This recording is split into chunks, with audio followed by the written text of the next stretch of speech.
You're sleeping in the next room. The moon's a hollow shell. No one here to talk to. I'm talking to myself. And I'm afraid to tell you I'm not who I was. You're sleeping in the next room. I'm falling out of love. I'm falling out of love.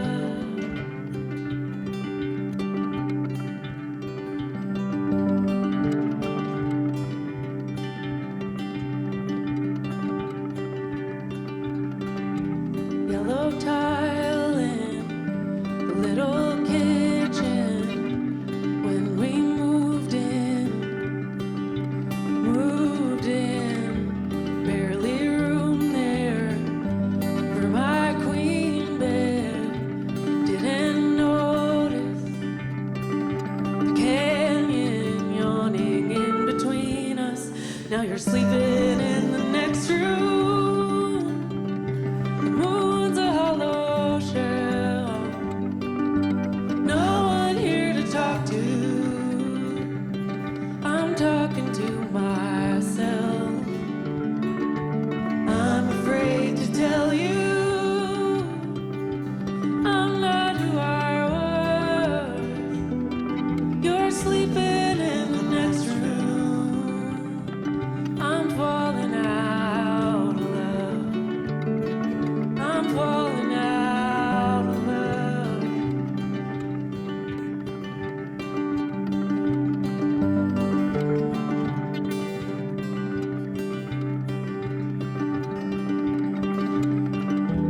Wrung my white dress, hung it out to dry on the clothesline. But the frost crept in, froze it solid till it fell and shattered into pieces overnight. And now you're sleeping in the next room. The moon's a hollow shell. No one here to talk to. I'm talking to myself. I'm afraid to tell you I'm not who I was. You're sleeping in the next room. I'm falling out of love. I'm falling out of love.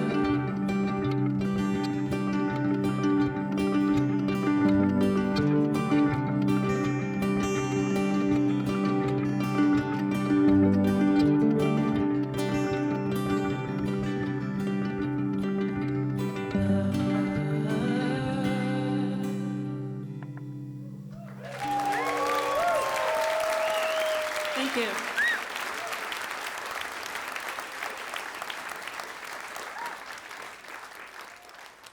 Recorded live, it's Lizzie No, Sleeping in the Next Room, a song from the new album Half Seas. It's the third album from the singer-songwriter and multi-instrumentalist, now calling Nashville home. Lizzie's my guest today. I am Kaleo. It's World Cafe. It's so nice to meet. Welcome to the show. Thank you so much for having me. Absolutely. How are you doing? How's the tour going? Oh, it's the best. Really? It's the best. I'm having the time of my life. And I need to say it out loud as often as possible because there's so much about the music industry that's just so confusing and like a slog. So when things really start to feel like dreams come true, you gotta celebrate. Is that that's the energy right now? Yes. Well, it's a great record. Thank you so much. Half Seas is available now. And there's a lot to dig into here. I kind of want to start with something that you said. Some albums are stories, some are films. This album is a video game. Now, people who play video games, like especially role-playing games, know instinctively that the hero or the character is really an avatar for the person who's playing the game themselves. The agency shifts a little bit in that type of story. What interested you in presenting Halvesies as a video game? First of all, I am not comfortable being looked at. So I wanted to find a way to conceptualize this album in a way that would be very imagistic, but not objectifying to me as a person and as a voice and as a writer. I think especially as a woman songwriter, I've noticed over the years that I've gotten a lot of questions about like the personal side of like, you know, people love to look for Easter eggs. Who's that about? What's that about? Drilling down into real specifics about what does this real person have to say in this song. So the concept of the video game also helps me to describe what freedom means to me. It doesn't happen all at once. And sometimes you don't even know exactly where you're headed until you've gotten there. And it can feel like, my hope is that you start the album feeling like you're in the thick of battle, and by the end, you've gotten to somewhere else. And not just by riding along, but by gathering allies, looking within, processing things that have happened to you in your own life, processing what it is to be like a conscious person in America right now. Yeah. And then by building your skill set, and kind of getting those courage points and those soul points that you need to get to the next level. Yeah. I'm a video game player, so instinctively, you know, a great game has a great protagonist. Mm-hmm. Who is the protagonist of Halfsies? The protagonist of Halfsies is Miss Freedomland. She's an adult, sort of, but sort of. Her driving force is that, like, take no crap little girl that is just fully straightforward with who she is and what she wants and what's good and what's bad. She has a child's sense of justice. And at the beginning of the album, she also has a child's sense of like fear mm-hmm. and what is monstrous and what is threatening. And over the course of the album, she learns who she can trust, who she needs to let go of, mm-hmm. What skills she needs, where the promised land is, and how to get there. How did you build that world? So I was writing songs for this album starting in 2016. Mm-hmm. And so the song Halfsies, I started writing way back. I wrote it in the same day that I wrote Hard One, the title track of my first album. But I wasn't ready to sing it yet. I wasn't ready to share it yet. But the line, "Pain without a referent knocks me on my back," kept coming back to me. That line from Lagunita, "It never occurred to me that grief should refer to something bad that happened." And it's kind of like a way of describing my inner life. I've dealt with major depressive disorder for many years.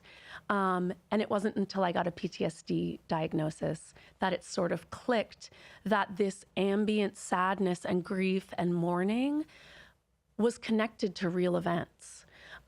It is hugely empowering to realize there's nothing wrong with my brain. Yeah. I've gone through stuff that hurt me, mm-hmm. and my mind body is trying to protect me from future hurt by shutting down sometimes. So I had memory blackouts. I had moments where I felt like my brain was glitching, where if I would get sort of overstimulated or stressed, I would just completely dissociate and shut down. And I didn't have any idea where that was coming from until I got into some really good trauma therapy. Wow. So the concept Halfsies is about those blank spaces where memories were supposed to go, feeling wounded without knowing why. That's awesome. This is World Cafe. We're here with Lizzie No. The new album is called Halfsies. We've been playing the song Lagunita. In your track-by-track listing, you said, "Don't pull your punches when you meet God in the desert after dark." Now that paints a picture. What is going on in Lagunita? Okay, so you know in Genesis when Jacob is sleeping out in the desert, he's in between. He's on a little side quest. Sure. And that is so vivid for me in like the video game VR world that this album lives in. He's sleeping out in the desert, rock as a pillow, and in the middle of the night, a stranger comes over and wrestles him. Talk about homoerotic. Talk about how we all need to be when we're trying to get out of our own way. Like, if you meet someone that you realize is divine, or you have an experience that you realize in the moment is going to be transformative, it is not a time to mess around.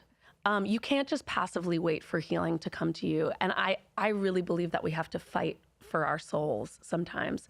Absolutely. What does this mean for Miss Freedom Land in the sort of grand scheme of the record?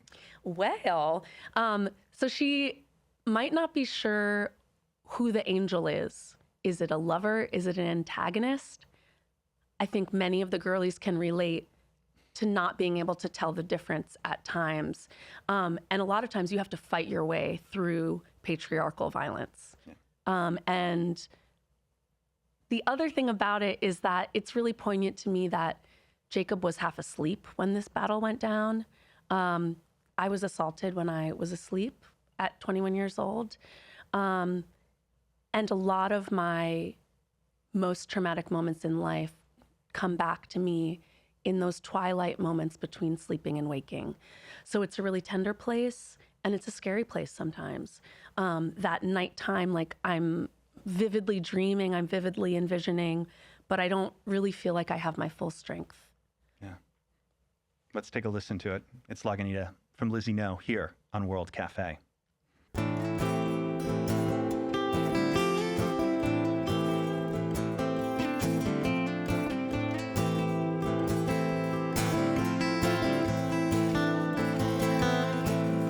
Cruel wind swept the horizon, blew off my armor, and I woke up with nothing. The angel, I wrestled in darkness. He's pulling his socks on and withholding my blessing. It never occurred to me that grief should refer to something bad that happened. And maybe you're broken 'cause you lost someone. Tell me you care for me. Tell me a secret that you've half forgotten. Thieving and dying in the arms of love. In the arms of love.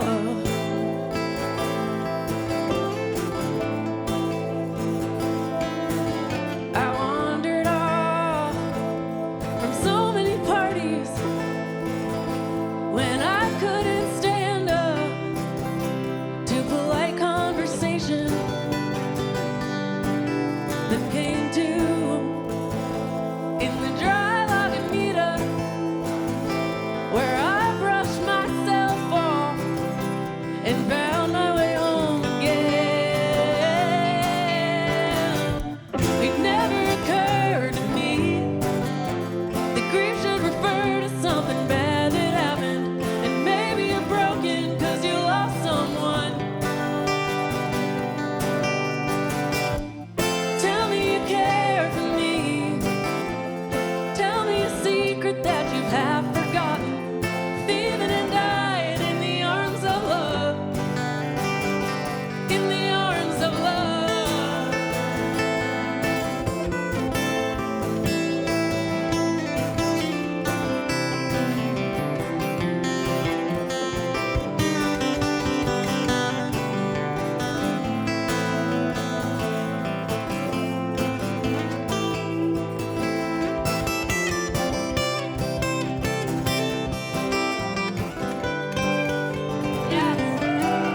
I'm growing soft in my old age.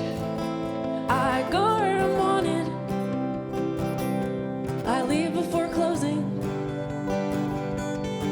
And I've learned to love the sinner and the sin. See the brush and the painting. Taste the calf and the gelatin.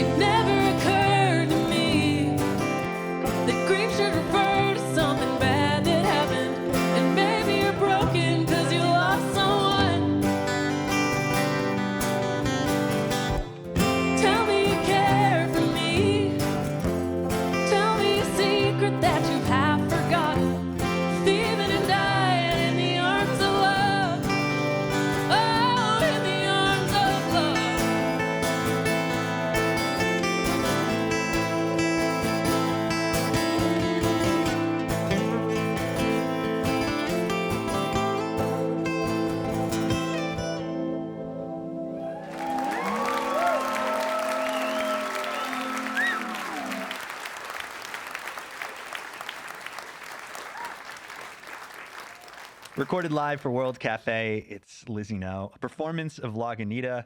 The new album is called Half Seas. Lizzie's my guest on World Cafe. I am Kaleo. So sonically, I'd love to sort of talk about the record. It is broad. There are, sure, elements of country and folk and bluegrass, but then on like the album version of Lagunita and Getaway Car, there's some real rock vibes as well. Now I know labels and genres are a nightmare to discuss, but what I will... just kidding. No. I'm built different. I actually love genre categories, and I love being limited in what instrumentation and production choices I have so that my music can be more easily marketable in places like Walmart, Amazon. End caps at Best Buy. I totally get it. I find that creatively nourishing. What did the focus group say you should be? We're still working on that, actually. Were you ever put into a box that you just, I mean, clearly you were, but like what was the box and what, what ridiculous thing did you have to deal with? It's all ridiculous. I don't understand how any artist is like okay with their genre box. I don't know even one interesting musician who's who cares about genre. Right. But a lot of other people do, I guess. Suits care. Most audiences don't care. Not as much anymore. No. I really believe the Gen Z, Millennial, Gen Alpha, they're gonna do away with the process. I think so too. And you know what was the turning point for me was Lemonade. When I heard Beyonce sing like with Jack White, I was just like, oh, okay, we're done with all of this. She was way ahead of the game on the multi-genre concept album. And this album to me is my Lemonade. Because it's about freedom, but it's so personal. What were we talking about? We're talking about genre, but Okay, we can go wherever you want with I'm that. always trying to talk about Beyonce. Also, refusing to listen to genre rules is a big part of the project of getting free. Because the more time I've spent in folk and Americana and alternative country, the less clear it is what the aesthetic boundaries are around genre. I think it has a lot more to do with the body of the person performing. Yeah. I've done full, folk sets and had people say, I love, meeting new R&B singers. Like there's no intellectual rigor to what we call genre in this day and age. So a chance for you to go, all right, I want to do something a little bit different and not worry about what you have to take out, but sort of be excited about what you could potentially put in. Yeah, absolutely. Plus, there was a time when I had a vision of maybe becoming a country singer, but I learned really quickly that nobody was interested in that. Like, nobody took me seriously as a country singer because I'm a Black woman. And like, I'm now saying it aloud very lightheartedly because I'm so happy with where this record landed with 30 Tigers and the Americana community who just has been so embracing of my all over the place patchwork sound. And so it's kind of like when you get a no, you go somewhere else, you go around. This is World Cafe. We're here with Lizzie No talking about the new album, Half Seas. I want to play another song from the album. It's called Deadbeat. Take a listen. I'm a deadbeat, dead ringer for a bad luck man. Oh, I'm dead set on doing better than my daddy ever did. I'm a wrong turn, sinking feeling, I'm a backup plan. You're a damn fool, true believer, you take me as I So this is a fun twist. We're talking with Lizzie No. That song is Deadbeat from Half Seas. This is a sort of fun twist on a trope that is quite prevalent in the world of country music. Yeah. I guess that's the most generous way I can say of putting it, but I should leave it to you. What interested you in writing a song like Deadbeat and what you wanted to maybe get away with? Okay, I love this question because this is how I want to talk about this song. It's always fun to perform it live because the people who love that song will come up to the merch table and be like, Deadbeat really spoke to me. And I'm like, okay, we're in the club. We're in the damaged goods club. Something that I love and also chuckle at a little bit, especially in country music, is the self-effacing hubris of men describing a woman as like, you're the angel, you're the Sunday morning angel that redeems all my Saturday nights, which is such an insulting way to describe a woman. And it keeps moral agency as men's exclusive territory. That's a good point. Men are allowed to be messy and outlaws and out on the range. And like in the genre, women are expected to be Attractive. so narrow. Like, And the attraction, like there's something great about being a down on your luck loser I who can't know. get a job and gets into fights. Like that is one of the prototypical roles that a protagonist in a country song rolls with. But if you were to switch gender roles on that, nobody would expect that. Nobody would accept Right. that. and also like like it's like the bad guy who gets all the good lines. That's country music in a nutshell to me. Luckily, I'm not a real girl, never have been. I'm gender fluid. And I see a lot of dirtbag dude energy in my own life. So it was very fun to write a song from the perspective of like, no, I'm the bad guy. Shout out to Billie Eilish, I guess, but like, I'm the deadbeat. I'm the one that's like messing around and looking for someone to redeem me. When did Obviously, you as a person, I don't take that on. But in the song, it was so fun to kind of act out like, I might tell you I'm going to stick around, but it's in the blood. You know, I'm a liar at heart. And I'm sure it's probably like a bit of a like people who are not accustomed to that or only accustomed to it coming from a certain angle or a certain type of person, they may immediately have to confront some like, I don't like this person. Well, why do you like the other protagonists of these songs that are... Ding, ding, ding. It's a bro thing. You wouldn't understand. You wouldn't understand. It's part of the brotherhood. The sons have got to do what the sons have got to do. I find that so fun. It's World Cafe here with Lizzie No. The new album is called Halfsies. I'm going to pull an audible because you had a great live performance of a song that I think is previously unreleased that might kind of tie into some of the things that we're talking about. What's the name of the song? The song is called Memphis in the Morning. What is it about? I've hesitated to talk about this in any recorded way, but I don't care. When I was trying to get signed, and God bless 30 Tigers, they've been the best. When I was shopping my record around and trying to figure out who was the team going to be, I had a meeting with an agent who books, a lot of cool artists in this alternative country scene. And we sat down for drinks talking about, what's your vision for the next steps?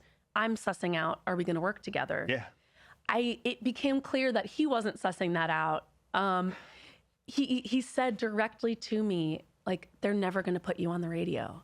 It's funny now because we love the transparency, to be quite honest. There are so many people who have like looked in my face knowing they never would have taken me seriously as a country artist.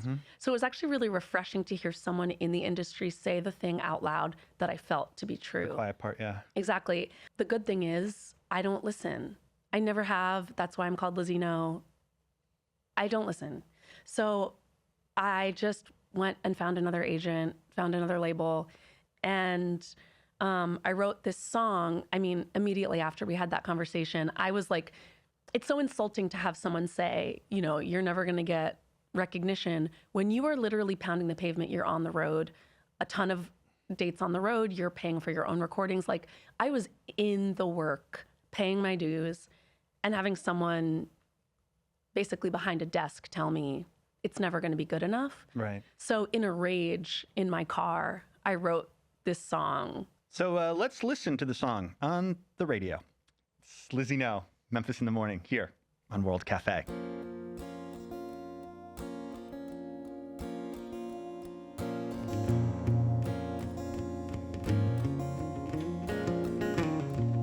They're never gonna put you on the radio. They're never gonna let you in.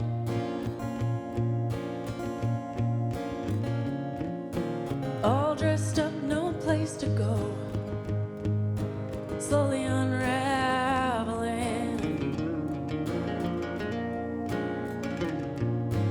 Walk around like a lady, but you look like a helping hand.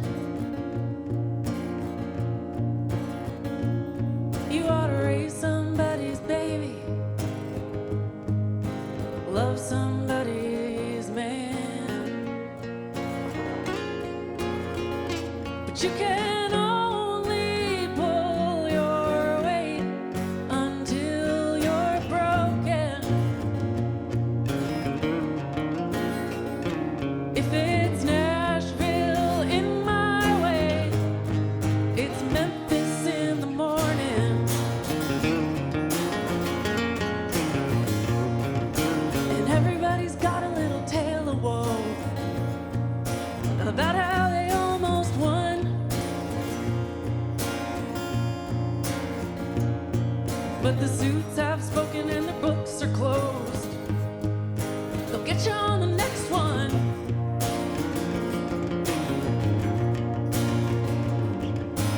Nobody ever seems to look your way when you burn that bright.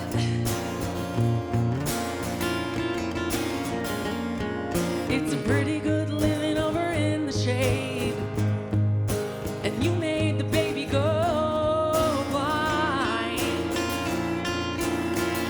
And you can only pull your weight until you're broken.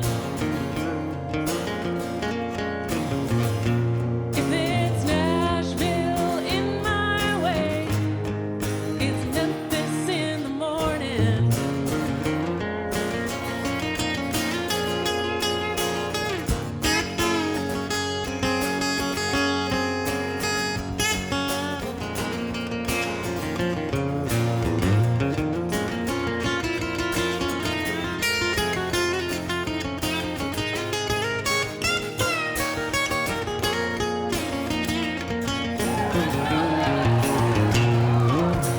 Fast car, take me to a hotel bed.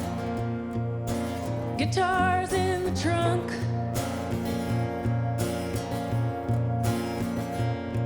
But I got another couple 100 miles till then. I think I'm gonna be someone.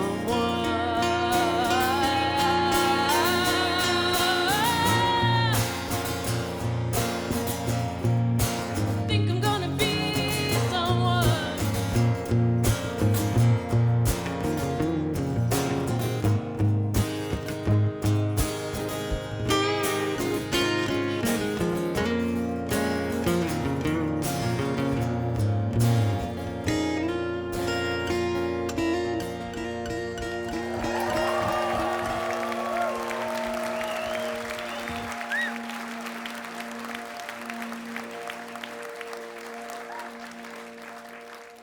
Memphis in the Morning, recorded live for World Cafe. It's from my guest, Lizzie No.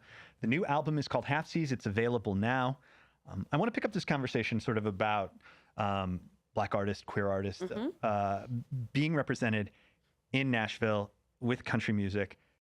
What is interesting is when you have an artist like Beyonce making a country record, some things are impossible to bury. And I don't want to call it a reckoning, but it definitely seems like there is now an acknowledgement, even from like the most stingy of radio outlets, music outlets, to go, oh, it's Beyonce, we have to play it now. The good thing is that those stingy people are so much less powerful than Beyonce. Like imagine sitting around trying to litigate whether or not Beyonce is like worthy of being in your genre. Like just get out of the way already. People want to hear Beyonce, no matter what genre of music she makes. And this is one of those moments I feel where genre is going to have to follow the will of the people, which feels really good. And we're no longer in an era where you can silence somebody like her, especially with social media. Like the Beehive is much more powerful than our government, than like the entire music industry establishment. Like it actually is so powerful to have someone with as much of a legacy, of a huge following, of an undisputable like musical prowess kicking down the doors, because the rest of us are running in behind her. And we saw a little hint of this with Lil Nas X. You know, ultimately I think his Old Town Road wasn't like able to be considered for country music charting and awards, but like it was sort of too late because people already loved the music and they already loved his personality. And so Beyonce, how much more so is she going to be able to break down those barriers? What do you envision, like the next generation of people who are, I don't want to say deciders because that seems so weird, but like the next generation of leadership in Nashville and country music looks like? I think it's going to be a lot of people who've done a lot of work in the margins coming to the center, and those fringe points of view becoming really, really useful. Because, you know, I'm going to go back to my song, Memphis in the Morning. Like, the line that came to me in that song was, "It's a pretty good living over in the shade, and you made the baby go blind." The problem with Black artists in country is not that we are not doing enough or that we don't fit. It's that we have perspectives that are fascinating, and we have a musical heritage that is essential to what this country is. Yep. And the Chads and Brads simply cannot keep up. I mean, like, think about sports before they let Black people in. It's obvious now, like, it wasn't that Black people couldn't play baseball. Right. It's that white people didn't want the competition. And like, there is, let's be very honest right now, there is some music on country music that to me is unlistenable. And it's because of this lack of competition. It's because there's been a stagnant pool of white dudes co-writing the songs, putting each other on. I look at tour posters of people like, and I'm like, what is the artistic merit here? Like, it's not even country, it's pop, and it has an instrument that might be confused for right. country music. And like, that's almost even an insult to pop music. I really think there are artists in country right now who couldn't stand up in a room of even your average open micer in New York City. Totally. We're continuing our conversation with Lizzie No here. The new album is called Half Seas. In addition to being a singer-songwriter, multi-instrumentalist, you're a podcast host, and you interview musicians just like me. Some of the people that you've talked to: Valerie June, Ben Harper, Brent Cobb, Amethyst Kia, Molly Tuttle, and several more. And I, as a host who talks to musicians, I secretly really enjoy talking shop about that. Oh yeah. So first off, how did you end up getting into that world? It was so magical. Okay, when I was doing press for my second album, Vanity, Cindy Howes from the Basic Folk Podcast, the founder of the Basic Folk Podcast, reached out to me to do an interview, and we did it over Zoom. And I still remember like where I was when we did that interview because it was so powerful. There are often experiences in interviews where you just don't feel seen, you don't feel understood, it feels like a job. This one is a notable exception, of course. Thanks. But when I talked to Cindy, I felt like she just really got me, and she asked great questions. And we instantly had like just a vibe. So a couple of years later, she was hoping to bring on a co-host. And so she reached out to me like, would you ever want to do a guest interview on my podcast? And I was so nervous. I was sweaty when she called me. I had never done a podcast before. I had this sort of imposter syndrome moment. But she was like, oh, I can teach you how to record yourself and how to basically structure an interview. And once she gave me the training wheels, I was kind of off to the races. And I realized how much I enjoyed getting to sit on the other side of the mic. See, this is not fair. I'm literally looking at my questions and I go, what's it feel like to be on the other side of an interview? Which makes you, I don't either a really good host or a really, no. Sorry. No, it's fantastic. I mean, what do you learn sitting in the other chair? What are you looking to learn when you sit in the other chair? Okay, I am looking to learn about, like, I'm a communist, so I'm always looking for the labor angle behind the music.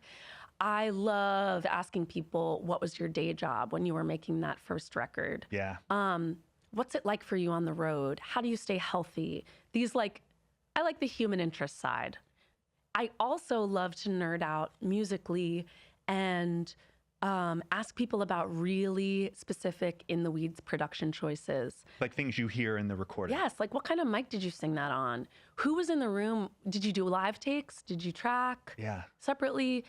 Because as a musician, I'm just looking for free advice and free information. And when I hear a record I love, I want to know everything about how it was made. Final question on this. Is there a dream guest? I have a sneaking suspicion based on the tone and tenor of this conversation, but is there anyone that you really would like to interview? Beyonce Knowles Carter and Lyle freaking Lovett. I can speak to one. And Lyle is Lyle! Hey, Lyle! absolute gentleman. I felt like I was at a Sunday mass, like just a total gentleman, just really impressive.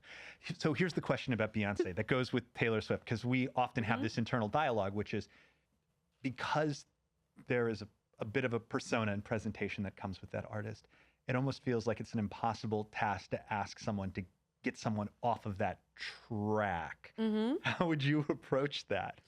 I would probably interview her as Sasha Fierce, and just accept that I'm getting a character. Yeah. And I want to get to know everything about that character. That's a great compromise.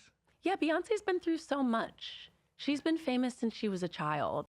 It almost feels like it would be hubris to try to get down to the personal unless she wanted to freely offer that. Right. So what I would want to do is to try to engage with this incredible stage persona she's created who's changed the world. Like Sasha Fierce has changed the world.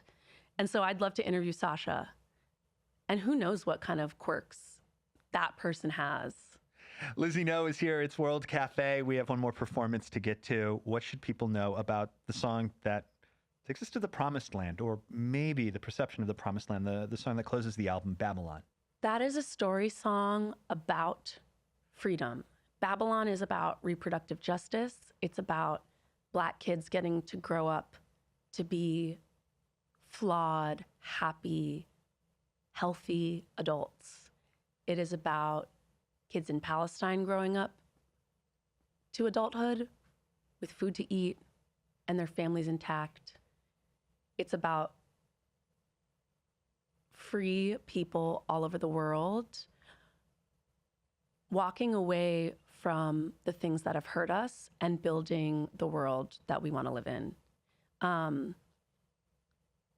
What that looks like in my life is working with Abortion Care Tennessee. It's an abortion fund out of Tennessee. Donate to us. This is a shameless plug. Pay for someone's abortion. That's a step in the right direction. Let's listen to Babylon, recorded live. It's Lizzie No on World Cafe.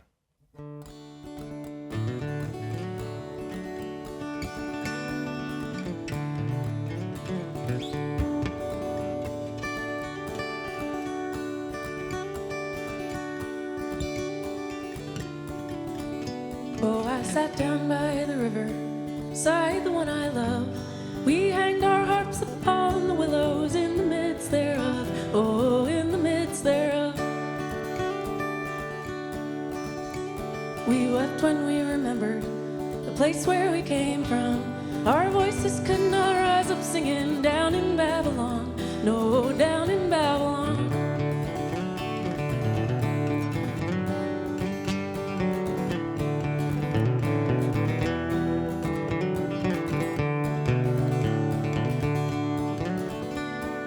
Thieves and killers marching through the middle of the town. We knelt and prayed by the unmarked grave where better men lay down, where better men lay down.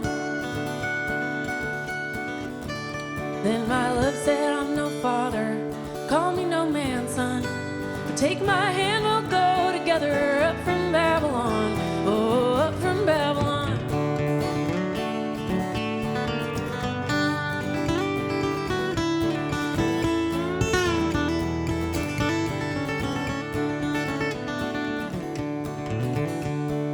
Drove out through the desert, some Moab painted red. We sheltered in some stranger's cave and not a word we said. No, not a word we said. Then the devil stood behind us, the deep blue sea beyond. So we pressed the gas and he didn't look back to glance at Babylon. Oh, to glance at Babylon.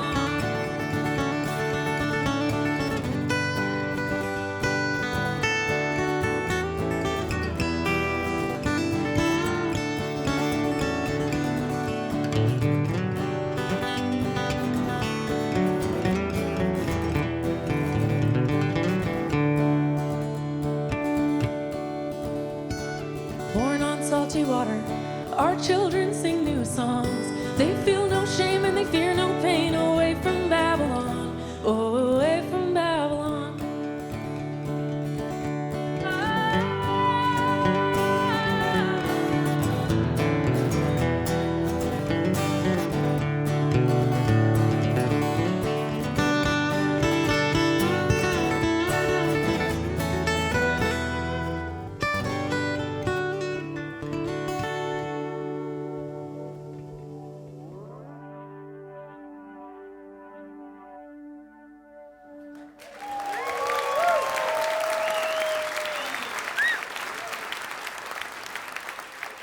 Recorded live on World Cafe, that is Babylon. It's from my guest, Lizzie No. The new album is available now. It is called Halfsies. Lizzie, this was an absolute blast. I enjoyed myself so much. Thank you so much for being here today. Thank you for having me and talking about the record. Absolutely. Come back and see us again soon. You bet. It never occurred to me